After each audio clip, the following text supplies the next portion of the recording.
കോൺഗ്രസിനുള്ളിൽ വീണ്ടും ശക്തനായി Ramesh Chennithala. I group പുനരുജ്ജീവിപ്പിക്കാൻ നീക്കം.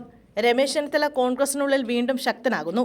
സാമുദായിക സംഘടനകളുടെ പരിപാടികളിൽ തുടർച്ചയായി പങ്കെടുക്കുന്നത് പാർട്ടിയുടെ അധികാര സ്ഥാനത്തേക്കുള്ള രമേശ് ചെന്നിത്തലയുടെ മടങ്ങിവരവ് എന്നാണ് വിലയിരുത്തൽ.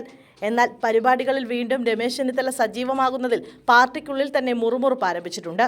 UDF സർക്കാർ അധികാരത്തിൽ വന്നാൽ മുഖ്യമന്ത്രി ആര് എന്ന ചർച്ചയ്ക്ക് തുടക്കമിട്ടത് രമേശ് ചെന്നിത്തലയുമായി ബന്ധപ്പെട്ട വൃത്തങ്ങൾ എന്നാണ് പാർട്ടിയിലെ സംസാരം.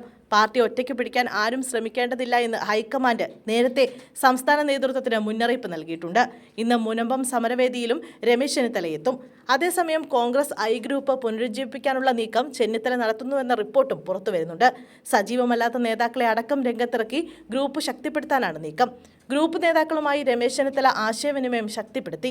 സംസ്ഥാന വ്യാപകമായി പരിപാടികൾ സംഘടിപ്പിച്ചും രാഷ്ട്രീയ സാംസ്കാരിക രംഗത്ത് സാന്നിധ്യം ഉറപ്പിച്ചും മേൽക്കൈ ഉണ്ടാക്കിയെടുക്കാനാണ് തീരുമാനം. ഇതിന്റെ ഭാഗമായി മുനമ്പം സമരഭൂമിയിലേക്കും അരിപ്പ സമരഭൂമിയിലേക്കും MD അനുസ്മരണ ചടങ്ങിലും വിവിധ ദിവസങ്ങളിലായി ചെന്നിത്തല പങ്കെടുക്കും.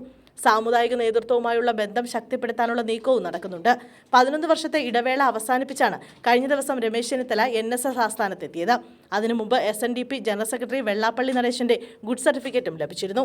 ഇതിന് പിന്നാലെ സമസ്ത സ്ഥാപനത്തിന്റെ ഉദ്ഘാടകനായും രമേശ് ചെന്നിത്തലയ്ക്ക് ക്ഷണമുണ്ട്. പ്രതിപക്ഷ നേതാവായതിനു പിന്നാലെ VD സതീശനായിരുന്നു സമസ്ത ലീഗ് പരിപാടികളിലെ ക്ഷണിതാവ്.